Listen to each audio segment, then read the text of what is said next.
মনে পড়ে ছোটবেলাটা মাটির চুলায় মার হাতের গরম গরম কট্টা পিঠার কথা, আর সাথে সকালবেলা কাটল গাছের ফাকনা কাটলের সুগন্ধ। আসসালামু আলাইকুম, আমি আপনারা বানিয়া সঙ্গে রাফা। আজকে ফাকনা কাটলের গ্রানে গাছের নিচে আইয়া সবাই জমা হইছি। সবাই বুঝে গেছে গাছে আজকে কাটল ফাকছে। আমি আপুরে কইলাম সবটা কাটল দৌড়ে দৌড়ে দেখার লাগে কোনটা ফাকছে। শেষ পর্যন্ত আব্বু কাটলের সন্ধান পাইলেন।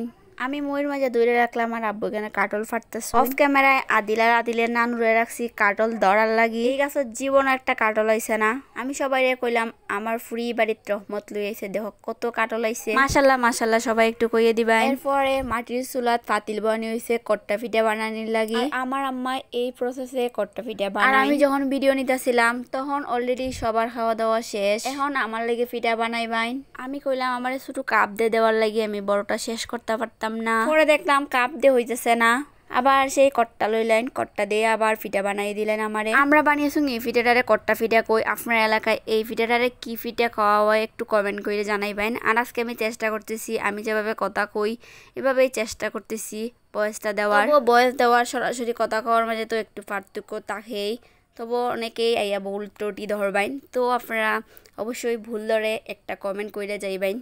যাই হোক, এখানেও কট্টা পিঠাটা হয়ে গেছে। তো এখন আমি একটু নাস্তা করে নিব, মানে সকালে নাস্তায় আসিল এটা।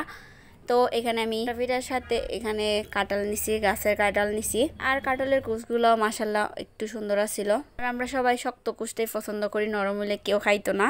তো আর শক্তটাও এত বেশি খাওয়া যায় না। যাই হোক, আজকের ভিডিওটা এই পর্যন্তই। নতুন একটা ভিডিওতে আপনার সাথে দেখা হবে।